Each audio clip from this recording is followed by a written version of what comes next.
Saúde, amada igreja, com a paz do Senhor. Amém. Saúde, amada igreja, com a paz do Senhor. Amém. Amém. Desde já agradeço a oportunidade e louvo a Deus por estar aqui nesta ocasião. Louvando a Deus também pela palavra que ministrou seu servo Fábio. Falou ao meu coração, falou aos vossos corações. E eu estou aqui, como foi orado, apenas como um instrumento nas mãos do Senhor. Porque aqui a glória é dele, amém? E orando ao Senhor, meditando na palavra, eu havia estado em um pouco difícil, né? Porque não é fácil a gente falar a palavra.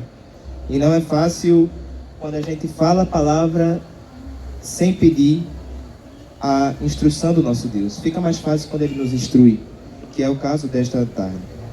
E Ele me direcionou para uma palavra que mexe com 3 temas principais, que baseia-se também em 3 textos e que nós vamos destrinchar aqui nessa tarde de uma maneira caprichada. Eu creio que os irmãos vão entender a palavra, ela vai falar aos vossos corações. Vai falar sobre João Batista, sobre Jesus, sobre o Evangelho, que é o foco aqui da palavra. Esta palavra se encontra lá, primeiramente, em Mateus 3, a partir do versículo 1. Quem puder abrir para me ajudar, ficarei agradecido. Mateus 3, a partir do versículo 1. Os irmãos que puderem me ajudar abrindo a Bíblia, ficarei agradecido.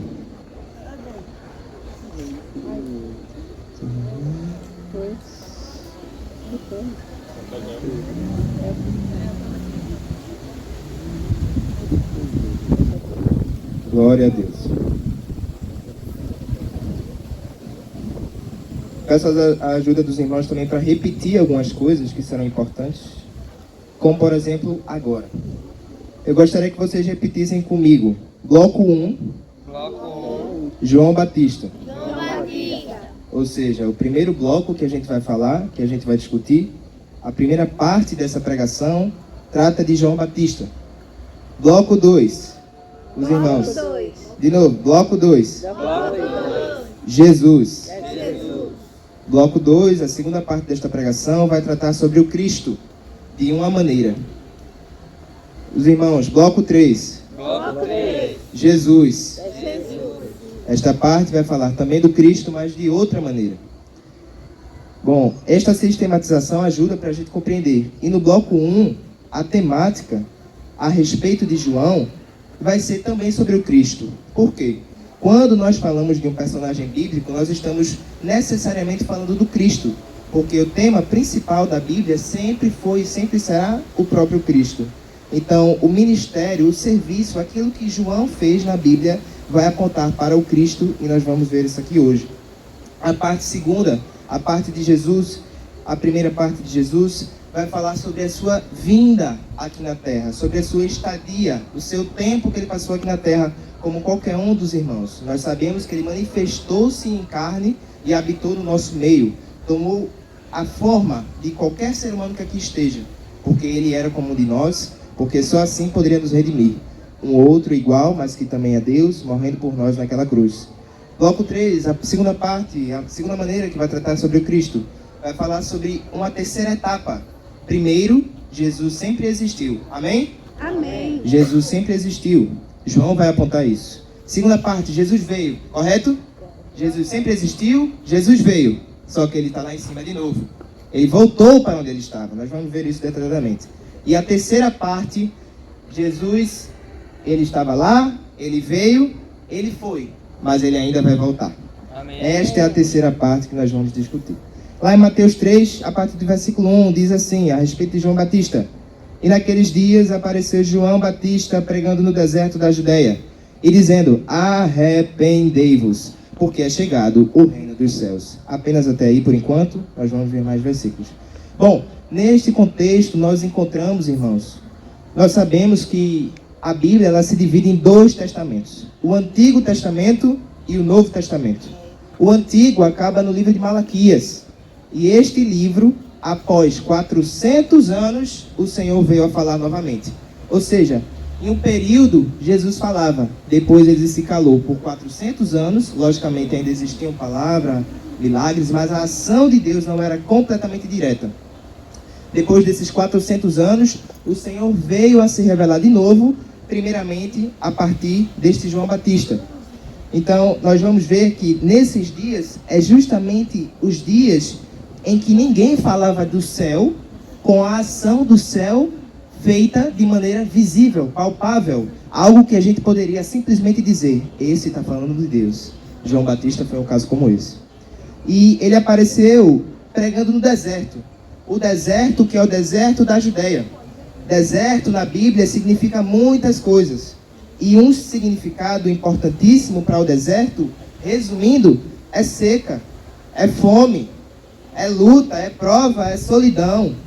Ou seja, deserto é um lugar abandonado, desolado, uma região sem cultivo. Ou seja, uma região em que não se planta nada, porque ela é seca, imprópria para pastagem. Se não tem cultivo, não tem boi para comer o cultivo. Se não tem mato, não tem boi para comer o mato. E ele também é privado, ou seja, ele não tem o cuidado e a proteção de outras pessoas, especialmente amigos e parentes. Ou seja, é como que se nós estivéssemos no deserto, nós estaríamos completamente isolados, abandonados e sozinhos. Mas há um Deus que, em meio a essas três características principais, continua se fazendo presente. Aleluia. E também outro significado que é muito importante aqui nesta palavra é que é um rebanho abandonado pelo pastor. Todos esses significados remetem à palavra deserto. E o último, que é um rebanho abandonado pelo pastor, faz alusão a um rebanho e um pastor. O que é o rebanho neste contexto aqui verdadeiramente bíblico? O rebanho é um grupo de animais, ovelhas. E o pastor é quem conduz essas ovelhas.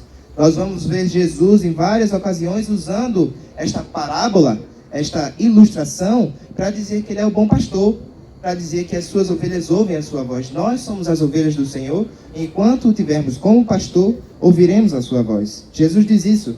Também há no Salmo 23, versículo 1, um salmo famosíssimo. O Senhor é meu pastor e nada me faltará. Salmo conhecido dos irmãos.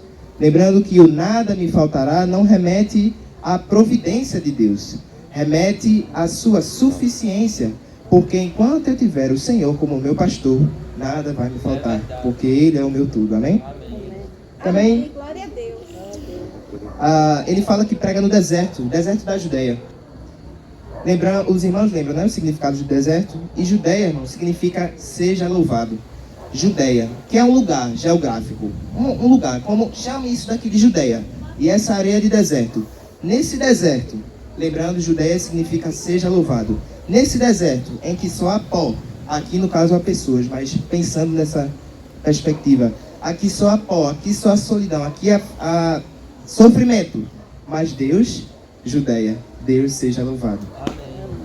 Dizendo, arrependei-vos, porque é chegado o reino dos céus.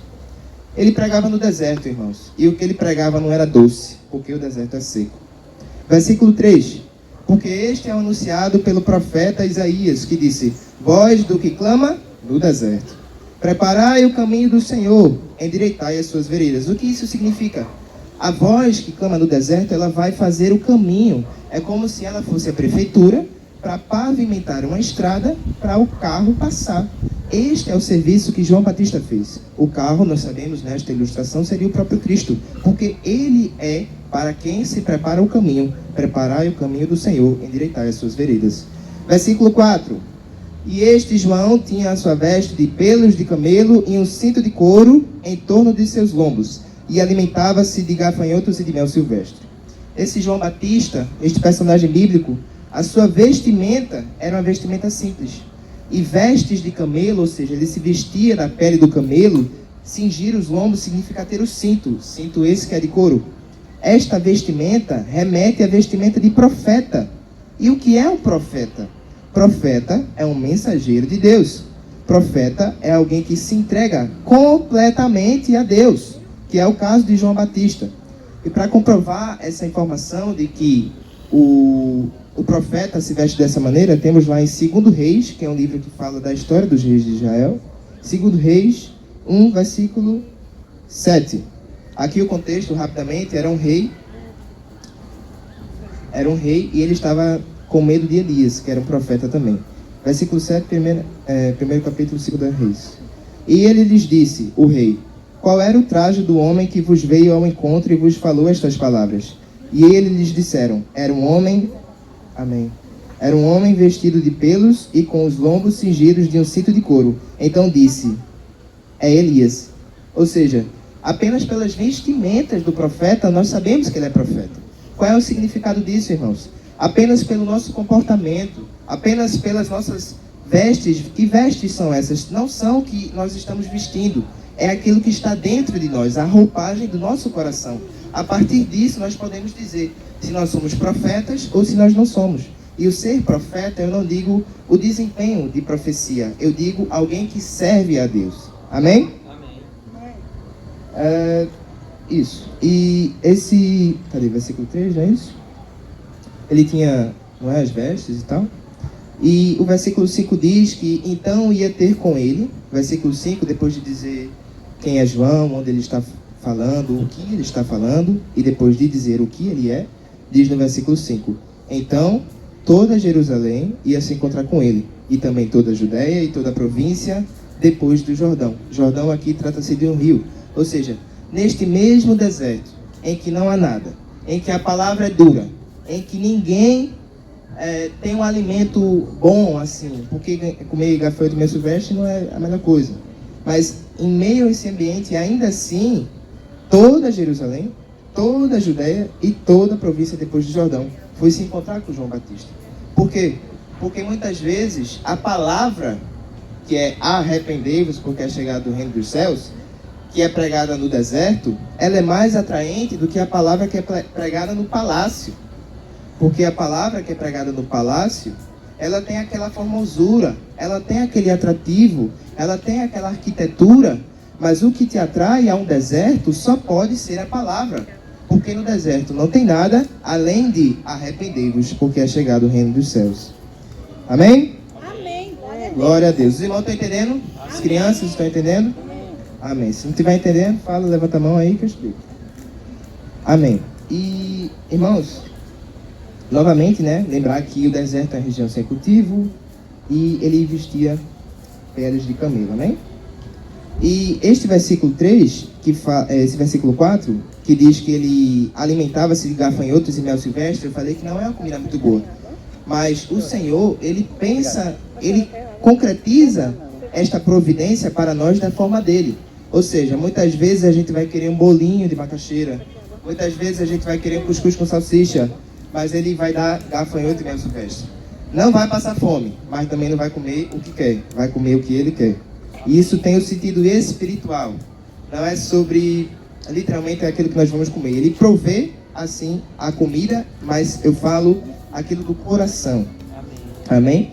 E isso combina com a palavra lá de Mateus 6, que é muito conhecida também dos irmãos, as crianças devem saber da salinha de aula, que é que Deus, ele... cadê? Mateus 6, 33. Diz assim, Mateus 6, 33. Mas buscai primeiro o reino de Deus e a sua justiça, e todas essas coisas vos serão acrescentadas. Amém. Que todas essas coisas são essas? É justamente o que nós vamos vestir, peles de camelo, o que nós vamos comer, gafanhoto e mel silvestre, e o que nós vamos beber. Nesse caso, eu não sei se ele comia mel, mas a água da vida ele tinha. Amém? Amém. Tá todo mundo aí? Glória a Deus. Atrás, tá todo mundo aí? Amém. Glória a Deus. Agora vamos fazer uma transição de texto. Os irmãos que estão manuseando a Bíblia vão para o livro de João. João capítulo 1. João capítulo 1. Quem está manuseando a Bíblia, nos ajude, porque será uma bênção.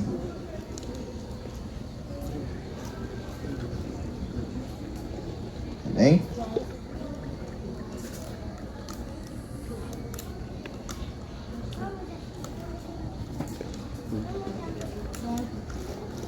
João capítulo 1, versículo 15.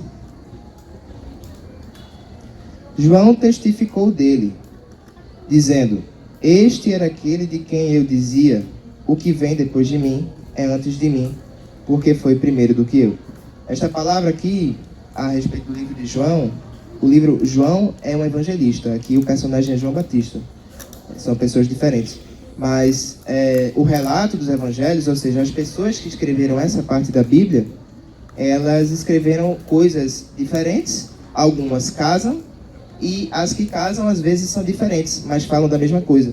Nesse caso, aí ó, escrito a epígrafe. Epígrafe é aquele nome que aparece em cima do texto para dizer o seu assunto. Diz a minha que é o testemunho de João Batista.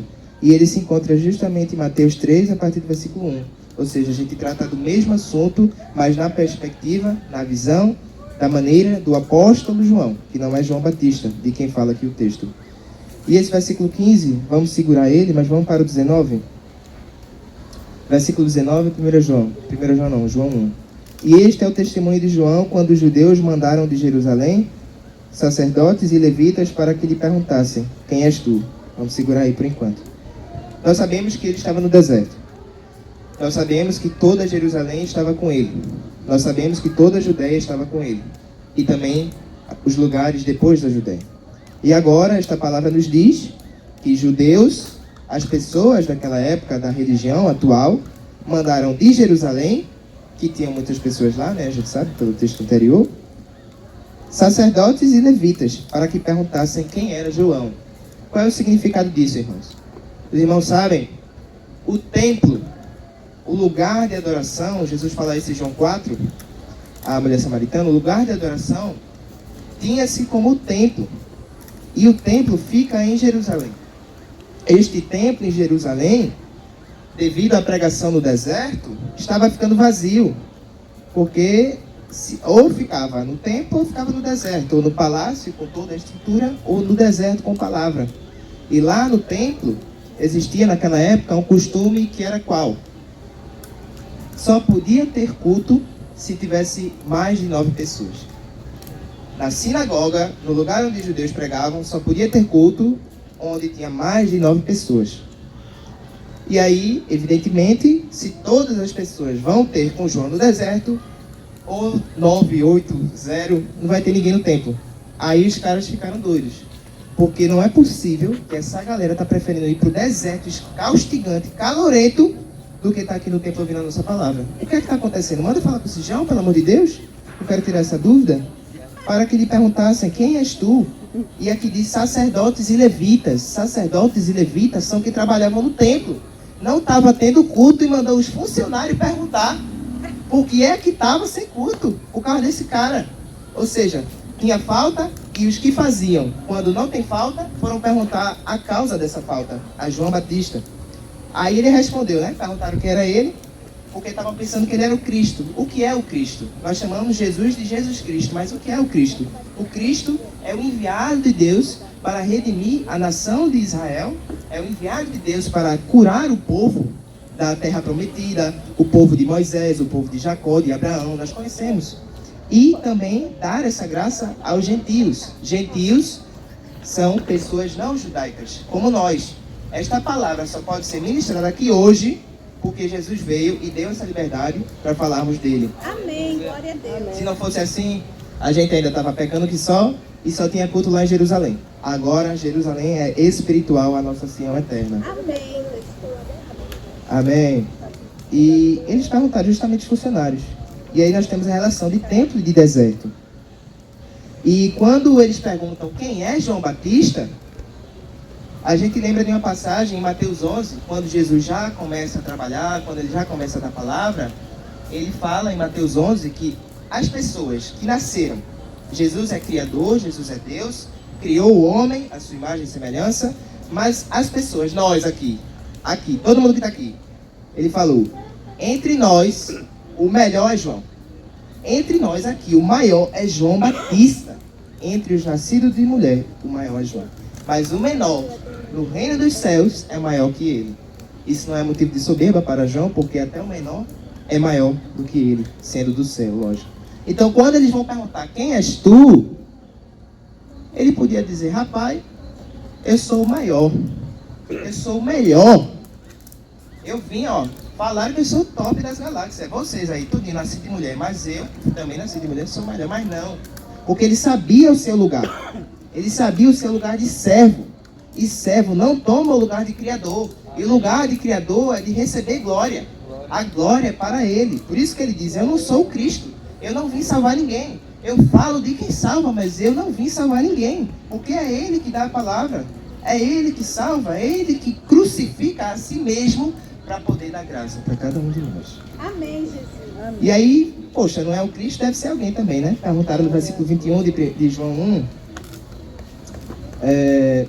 E perguntaram-lhe, então, você não é o Cristo. Você é Elias. Elias é aquele que a gente viu no livro dos reis, que também tinha vestes de camelo e cinto de couro. Você é esse Elias? Ele falou, não sou. Você é o profeta? Não, também não sou. O profeta não, mas profeta eu sou. Porque essa diferenciação, essa diferença é o e um profeta. Um ser humano, vários aqui, e o ser humano. É diferente, é maior. Ele não era esse profeta. Disseram-lhe, pois, você é quem então? Para que a gente dê resposta para quem nos enviou. O que é que você fala de você mesmo? A gente chegou, de Jerusalém para a Judéia. A gente não pode sair sem uma resposta. Ele disse, novamente, eu sou a voz do que clama no deserto. Endireitai o caminho do Senhor, como disse o profeta Isaías. Ou seja, eles foram enviados, correto? Os sacerdotes e levitas não foram perguntar? Amém? Amém.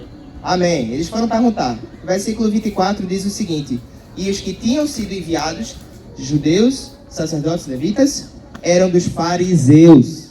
O que é isso, irmãos? Fariseus, a gente encontra muito na Bíblia. O que é um fariseu? É um hipócrita. Fariseu é aquele que prega e não pratica. Fariseu é aquele que coloca a mochila de 25 quilos nas suas costas, mas só fica olhando, porque julga, dá o fardo e mete o pé. E o que é que significa eles serem enviados dos fariseus? Porque tem sacerdote e levita que não é enviado de Deus. Tem sacerdote, o que é que isso significa? Tem servo. Tem pessoas que estão no altar, pessoas que cultuam, como nós que estamos fazendo aqui nesse exato momento, que não são enviados por Deus, mas por fariseus, trocando em miúdos. Estes que servem de verdade servem a Deus, o lado bom. Os outros ao lado mau, ao lado do nosso inimigo, das nossas almas, que nos tenta e nos persegue, mas que perde para o Salvador. E aí eles perguntaram, por que batizas, pois se tu não és o Cristo, nem Elias, nem o profeta? Ele falou, eu batizo com água, mas no meio de vós está um... Eu vou adaptar isso aqui. João respondeu a eles dizendo, eu batizo com água, mas no meio de vocês tem um que vocês não conhecem. Esse que está no meio de vocês e vocês não conhecem, esse que eu falei que é o Cristo, mas que eu não sou ele, esse é aquele que vem após mim, que foi antes de mim, do qual eu não sou digno de desatar nem as correias das sandálias. Ou seja, esse que é maior, porque veio primeiro, eu não sou digno nem, fazer isso aqui, eu não posso. Mas qual é o recado de Jesus? Eu não posso desatar as suas sandálias, mas ele vem e lava os meus pés.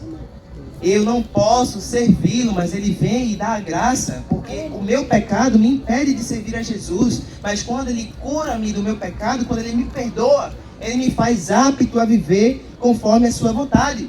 Porque a nossa carne, o irmão falou, não vai agradar a Deus. O que agrada a Deus é o espiritual, e o espiritual quem dá é o Espírito Santo.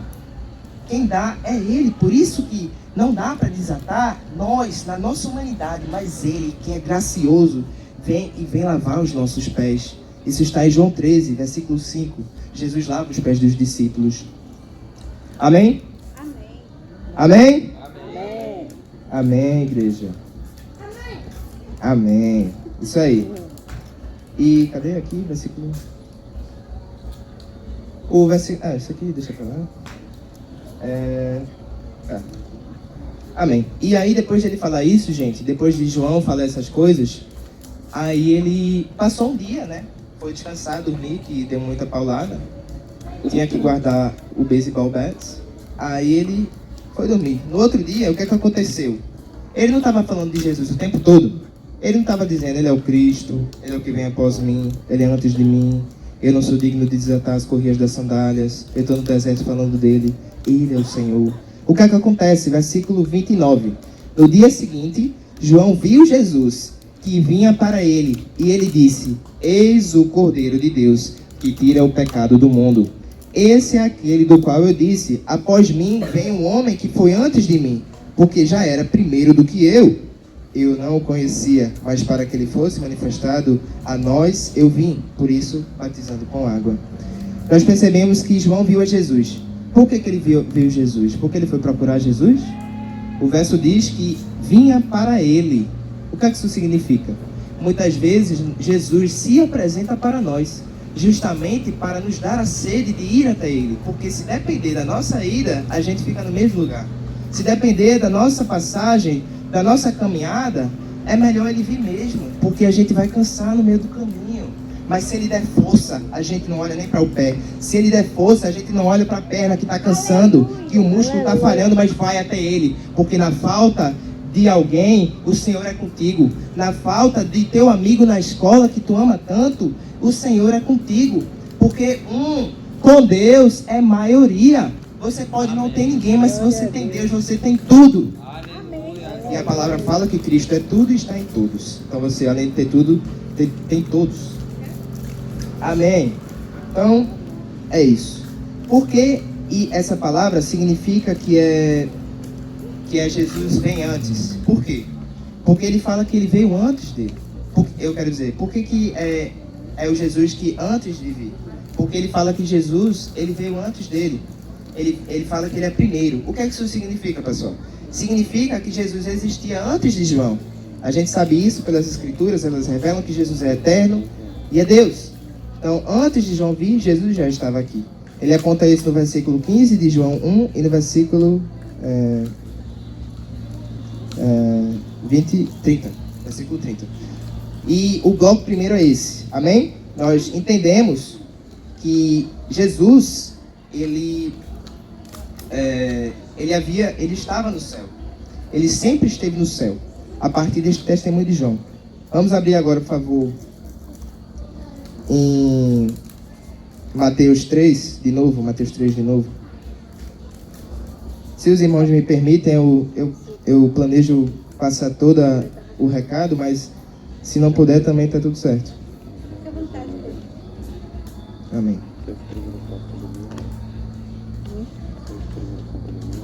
Mateus 3. Quem estiver aí me ajudando, novamente, Mateus 3, né?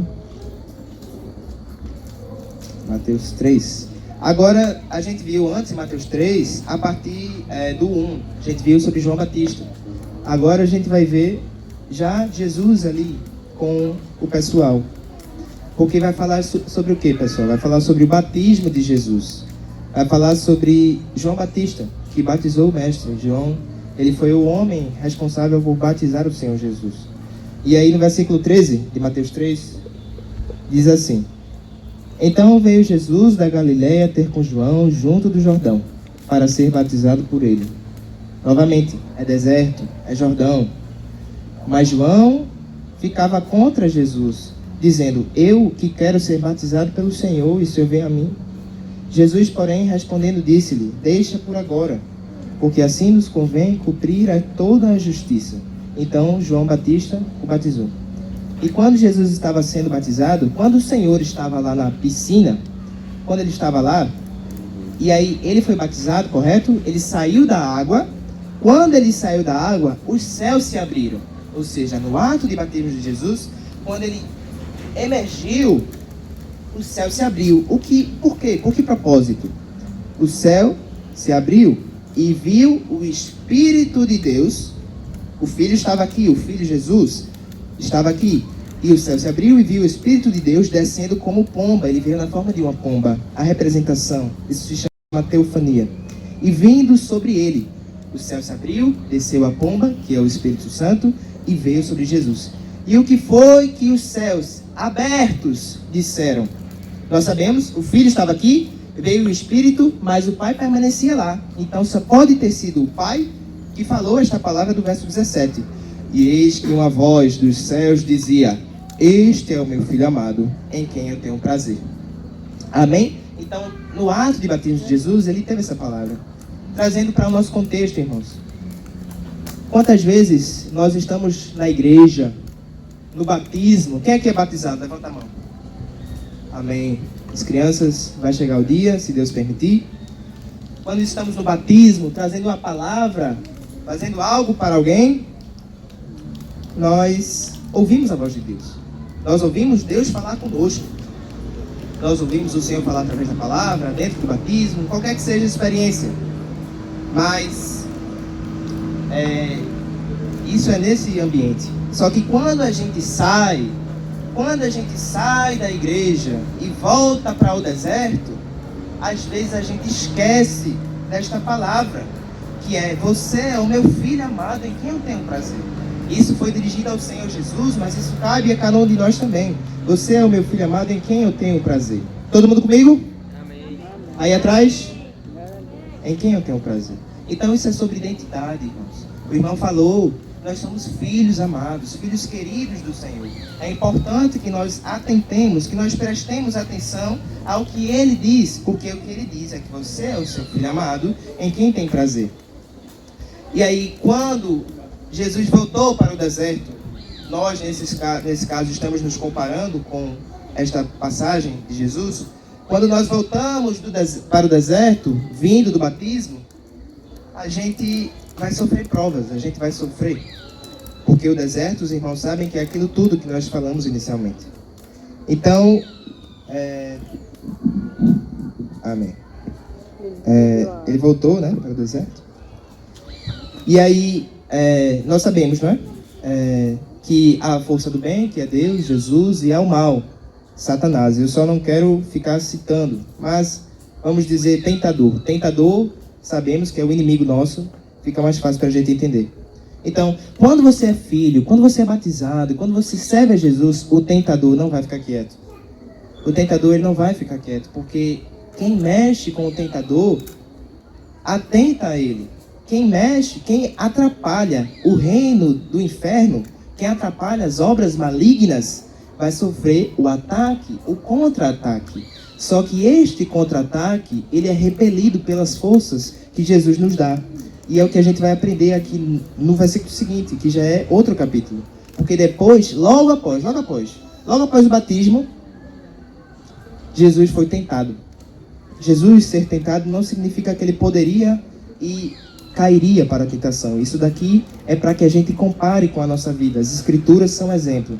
Então, ele foi, diz o versículo 1 de Mateus 4, após o batismo, Jesus foi conduzido pelo Espírito ao deserto. Quem nos leva ao deserto é o Espírito Santo, para ser tentado pelo diabo. E tendo jejuado 40 dias e 40 noites, depois teve fome. Jejuar tem o sentido normal, mas jejuar espiritualmente é se abster daquilo que nós gostamos em prol de aproximar-se do Senhor. E foi isso que Jesus fez por 40 dias e 40 noites. E por conta disso ele ficou com fome na sua humanidade. Ou seja, nós aprendemos primeiramente que Jesus estava lá. Agora Jesus veio. E ele, por ter vindo, vai sofrer o que nós sofremos. Porque para que ele novamente pudesse, ele poderia de qualquer outra forma, porque ele é Deus, mas na Bíblia, um homem que só é homem não poderia ser sacrificado por nós. Mas um Deus que se faz homem, ele pode sim. Que é o caso de Jesus, nós vamos aprender isso no bloco 3, mais aprofundadamente.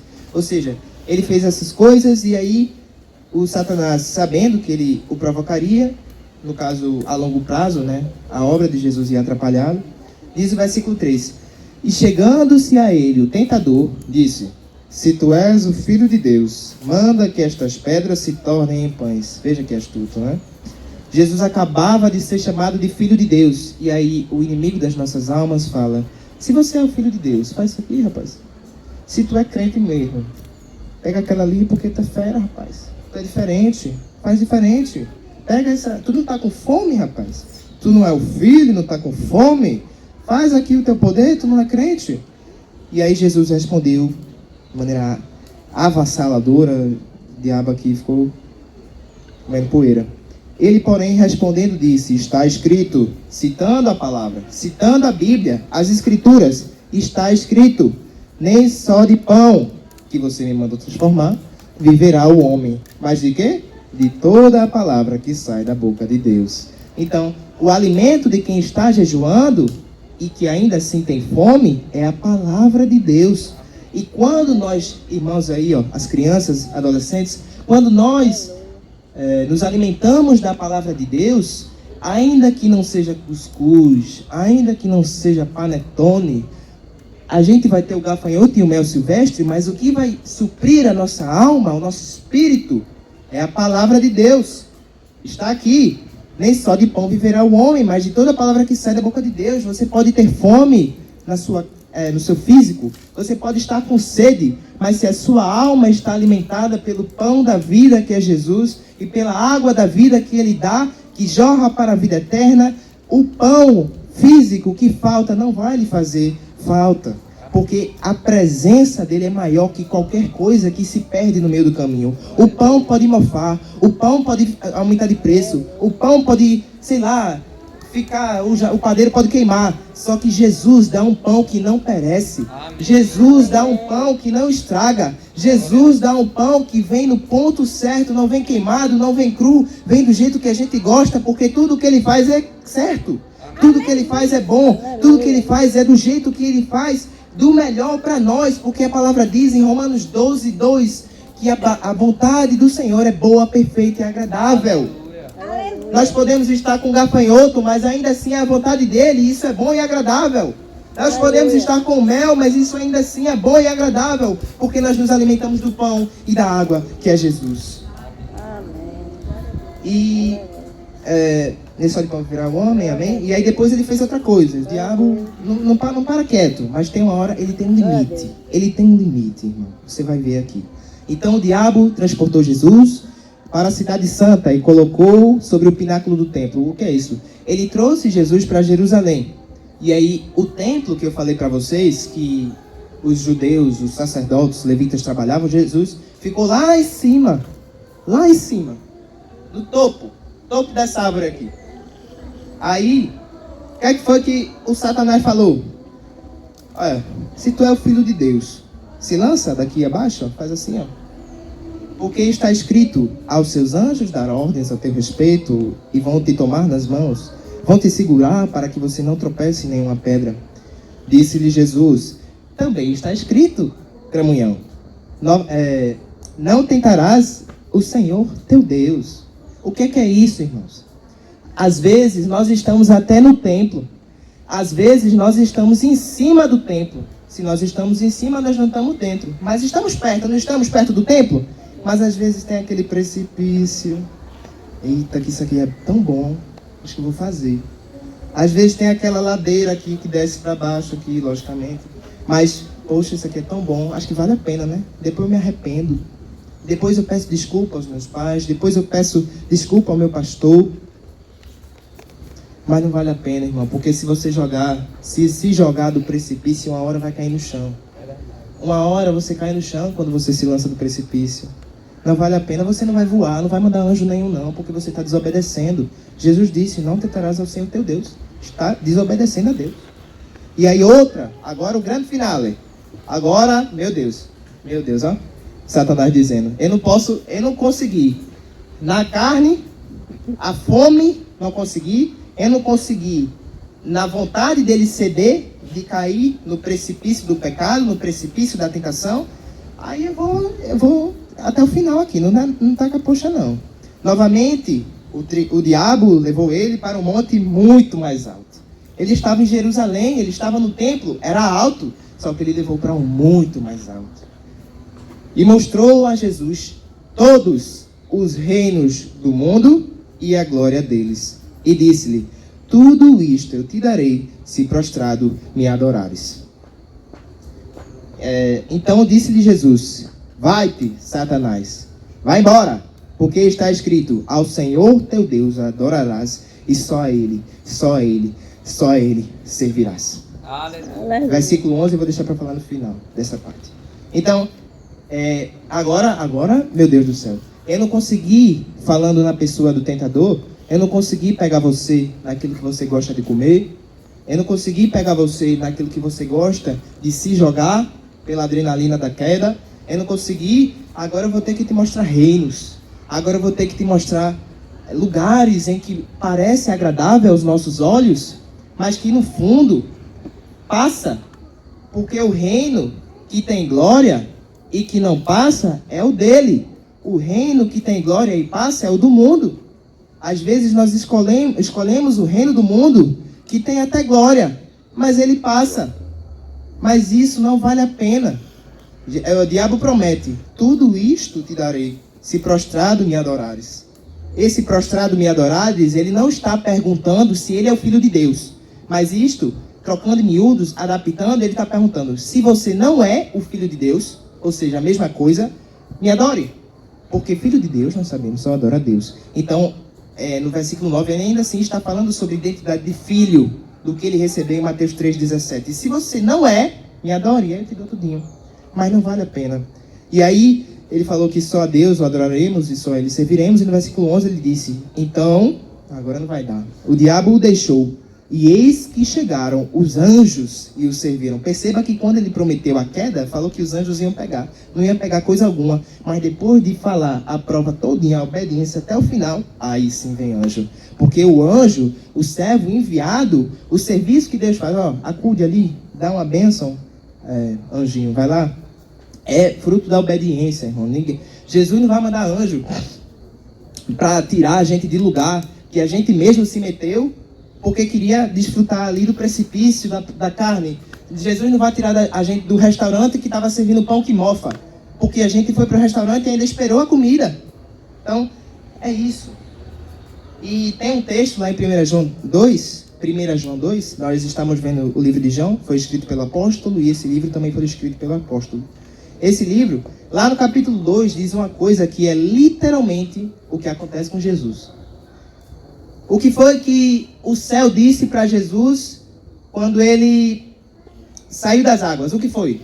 Que ele é o filho em que Deus tem prazer. E aí 1 João 2, a partir do versículo 15.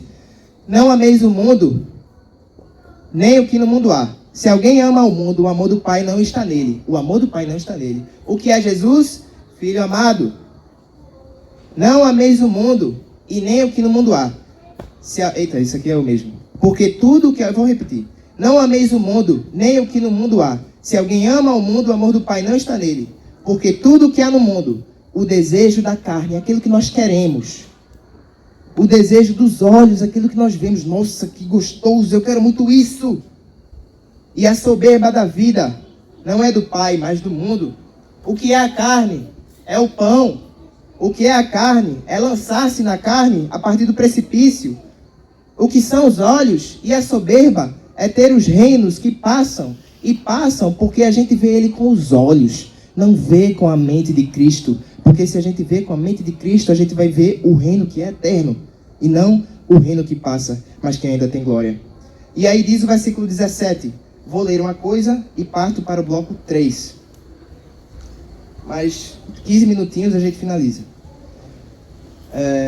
Então, eu segurei, a gente falou o 15 e o 16. O 17 eu vou falar depois que eu ler isso. É um texto que o Espírito Santo falou. Não transforme a sua fome em desculpa para trocar Deus por um pedaço de pão. Não dê um salto no precipício da carne pela adrenalina da queda. Não troque a sua adoração a Deus para adorar alguém que não pode te dar nada eterno, que são os reinos deste mundo. Ainda que sejam todos eles, e ainda que tenham glória, a única eternidade que você vai obter por escolher estes reinos é a eternidade a eternidade que ganha quem passa pela porta larga, que nem aqui o seu palácio, que é passageiro mais bonitinho, vai ter. Só parando aqui, porta larga significa o caminho da carne, o caminho que não serve a Jesus, porque servir a Jesus é difícil, e passar pela porta larga significa que é fácil, e o que é fácil é servir a carne. O pão que você trocou por Jesus aumenta de preço, ou seja, ele vai ficar mais caro ao longo do tempo para você comprar, você vai ter que se contaminar mais para ter o seu momentinho de prazer. O pão que você trocou por Jesus aumenta de preço e pode mofar. jogar-se no precipício, uma hora ou outra vai fazer você se espatifar no chão. E até todos os reinos do mundo, com toda a glória e esplendor que tem, passam, porque não ficará pedra sobre pedra, sem que seja derrubada deste teu pequeno palácio de areia.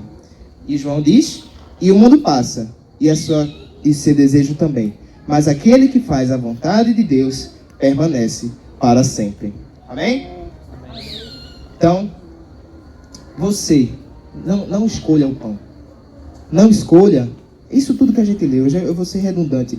Porque isso vai passar. Mas quem faz a vontade de Deus, quem ouve lá no batismo, que é filho, e quem cumpre, que é filho, permanece para sempre. Permanecer para sempre significa, estando firmado na rocha, a gente ir para o céu, ficar com Jesus. Porque nada do que está aqui é melhor do que Jesus. Nada do que nós podemos ter aqui troca a Jesus e sua presença. Nada.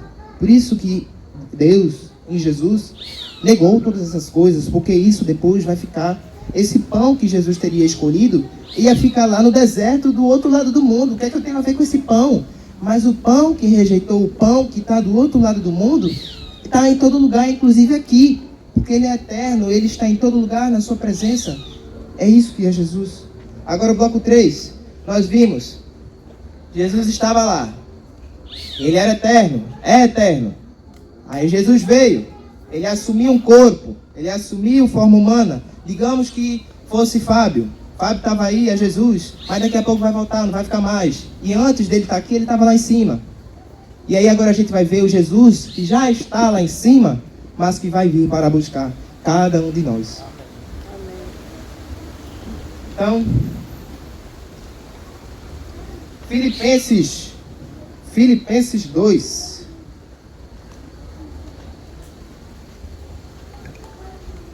Novamente, perdão a extensão, mas eu tenho que entregar o recado. Filipenses 2, a partir do versículo 5, vou dizer em outra tradução depois, porque fica melhor para a gente entender. Porque aqui a linguagem é um pouco mais chata. Mas diz assim, isso aqui é Paulo, o apóstolo Paulo, aquele que a gente estuda também, ele diz nessa carta, a partir do versículo 5 do capítulo 2 de Filipenses, de sorte que haja em vós o mesmo sentimento que houve também em Cristo Jesus, que sendo em forma de Deus, ou seja, ele é Deus, sendo em forma de Deus, não teve por usurpação ser igual a Deus. Ser por usurpação é ser tipo, sou Deus mesmo, vou ficar por aqui, tipo isso. Mas aniquilou-se a si mesmo, destruiu-se, esvaziou-se a si mesmo, tomando a forma de servo, fazendo-se semelhante aos homens. Nós somos homens. Se ele foi servo, ele é homem. Então quem é homem é servo, nós somos servos. Ele se fez como nós. E achado na forma de homem, humilhou-se a si mesmo, sendo obediente até a morte e morte de cruz. Pelo que Deus também o exaltou soberanamente. Ele deu um nome que é sobre todo nome, para que, nesse nome, que é o nome de Jesus, se dobre todo o joelho dos que estão nos céus, na terra e debaixo da terra, e toda língua confesse que Jesus Cristo é o Senhor, para a glória de Deus Pai. Outra linguagem, para você entender melhor. Seja a atitude de vocês a mesma de Cristo Jesus, que, embora sendo Deus, não considerou que o ser igual a Deus era algo que ele devia apegar-se, mas esvaziou-se a si mesmo, vindo a ser servo, tornando-se semelhante aos homens, e sendo encontrado na forma humana, até o versículo 8 aí, humilhou-se a si mesmo e foi obediente até a morte, morte de cruz. E nós encontramos nesta passagem o quê? Que Jesus é tudo isso, mas isso é o resumo do que nós vimos. Por que é o resumo do que nós vimos? Porque no versículo 6, ele fala justamente que ele é Deus, mas não quis ser o Deus que não tem acesso a nós. Ele não apegou-se a isso. Ou seja, nós não podíamos desatar as correias de suas sandálias, mas ele, por amor, se descalçou dos chinelos da glória e pôs as percatas da autoaniquilação. Deus aniquilou-se. Versículo 7, o que é que fala? Tomando a forma de servo, fazendo-se semelhante aos homens. Aniquilando-se, quando ele se esvaziou, quando ele tirou de si temporariamente a sua glória para estar aqui como homem, como servo, foi feito fome no deserto, lá em Mateus 4. Como servo, lavou os nossos pés, lá em João 13. Rebaixado na forma de homem, esse Jesus, rebaixado na forma de homem, se deixou ser batizado por um que era como ele naquele momento, rebaixado, outro homem. Esse Jesus, ele se deixou ser humilhado. E além de ser humilhado, ele deixou ser batizado por alguém que também é homem, que é servo. O versículo 8 diz que ele humilhou-se a si mesmo, sendo obediente até a morte, morte de cruz. Diz o seguinte: achado na forma de homem, ele não legitimou a desobediência por sua humanidade. Ou seja, ele era homem, mas nem por isso ele pecou. Ele era homem, mas nem por isso ele desobedeceu. Mas humilhou-se a si mesmo, sendo obediente até a morte. E morte de cruz. Porque tem gente que é obediente até a tempestade vir. Tem gente que é obediente até o barco naufragar. Só que Jesus foi obediente até a morte. E não foi qualquer morte, foi morte de cruz. Versículo 9 diz que Deus o exaltou, o glorificou pelo seu sacrifício. Mas ele não é egoísta. Ele nos prometeu seu retorno. E mais do que isso, prometeu nos buscar. Porque lá em João 14, Jesus, esse Jesus que veio, que estava lá, que veio, que voltou, ele ainda virá. Porque diz: não se turbe o vosso coração, creiam em Deus, creiam também em mim. Na casa do meu Pai, que está no céu, tem muitas moradas, tem lugar para todo mundo. E se não fosse assim, eu não teria dito. Pois eu teria dito para vocês, porque eu vou preparar lugar. Lá tem muita morada, eu não vou falar falsa expectativa. Lá tem muita morada, eu estou falando aqui, tem muita morada, não fique... Oh meu Deus, irmão fulano é crente, não vai ter legal para mim. Não é assim, porque Jesus é o camareiro que vai ajeitar a nossa cama no nosso quarto celestial. E se ele for e preparar lugar, ele virá outra vez. E nos levará para si, para que onde ele estiver, nós estejamos também. Mesmo vós sabeis para onde vou e conheceis o caminho. Eu sou o caminho, a verdade e a vida. E ninguém vai para a morada celestial deitar no quarto com a cama que eu forrei, se não for por mim. Amém? E é isso. Ou seja, irmãos, Jesus, ele estava lá, isso eu já repeti muito, mas é algo que deve ser cravado nas nossas mentes, nós aí, vocês enquanto crianças. Jesus, ele sempre foi Deus. E ele veio um dia e se fez como nós. E como nós aqui, ele se humilhou, mas não ficou aqui. Ele ia voltar. E quando voltou, não disse que nunca mais ia ver a cara da gente. Porque além dele prometer que voltaria, ele disse: eu estou convosco todos os dias até a consumação dos séculos. Aleluia. Amém, Jesus. Então, é isso, gente. Agora eu vou só finalizar aqui. Agora é sério, vou ler em 1 Tessalonicenses. Porque ele fala disso aqui no Evangelho de uma maneira. Mas Paulo, através das cartas, o Espírito Santo, falando na boca dele, disse lá em 1 Tessalonicenses, que é uma carta dirigida à igreja de Tessalônica, que se encontra na Grécia, ele diz: porque se cremos que Jesus morreu e ressuscitou, assim também aos que morreram com Cristo, Deus os tornará a trazer com ele. Dizemos-vos, eu digo para vocês, pois isto pela palavra do Senhor, que nós, os que ficarmos vivos para a vinda do Senhor, não precederemos os que dormem. Ou seja, se alguém da sua família morreu e era crente, não fique preocupado, ele também vai para o céu. Porque quando Jesus voltar, vai fazer ele ressuscitar. E se você estiver vivo, você vai junto também. Porque o mesmo Senhor descerá do céu com alarido, e com voz de arcanjo, e com trombeta de Deus. E os que morreram primeiro em Cristo ressuscitarão primeiro. Depois nós, os que ficarmos vivos, seremos arrebatados juntamente com ele nas nuvens, a encontrar com o Senhor nos ares. E assim estaremos sempre com o Senhor. Consola-se com essas palavras. Também versículo 5, a partir do versículo 9. Capítulo 5, a partir do versículo 9. Porque Deus não nos destinou para a ira, mas para a conquista de salvação por nosso Senhor Jesus Cristo. Jesus não nos destinou para sofrer eternamente. Ele, esse Jesus que morreu por nós, ele não nos destinou para a ira, para que quer vigiemos, quer durmamos. Ou seja, se estamos acordados, se estamos dormindo, se estamos comendo, se estamos lavando prato, se estamos assistindo vídeo, vivamos juntamente com ele. Pelo que exortai-vos uns aos outros e edificai-vos uns aos outros com estas palavras. Agora voltando para o Evangelho. Penúltima citação. Evangelho de João. Os irmãos já devem ter cansado aí para abrir, mas eu falo aqui para vocês. João 16, a partir do versículo 20, diz o seguinte: na verdade, eu vos digo que vocês estão chorando e estão se lamentando. Vocês estão no deserto. E o mundo se alegrará com isso. E vós estareis tristes.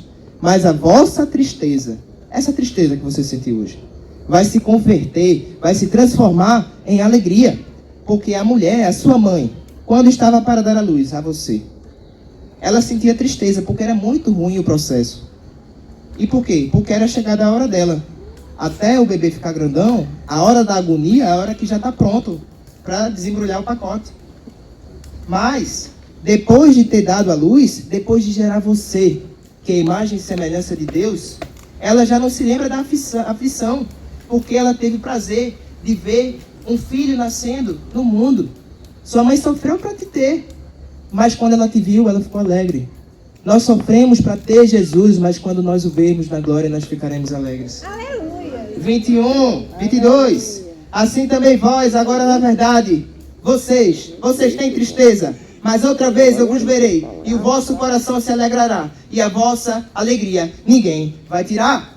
Filipenses novamente, aleluia. Aleluia. Filipenses 3, a partir do versículo 20. A última citação. Porque a ninguém tenho de igual... É isso mesmo? Não, confundi. Versículo...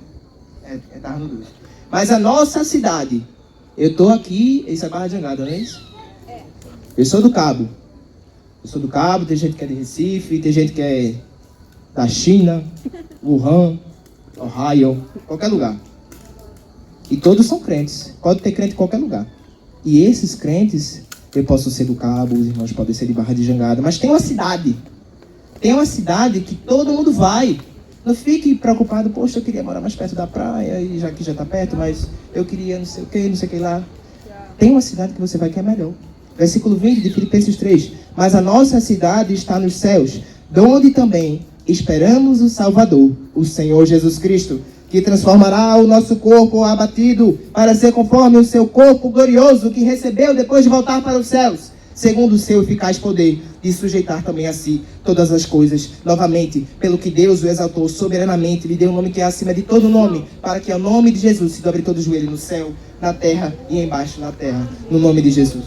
Glória a Deus. Amém. Glória a Deus. Aleluia. Amém.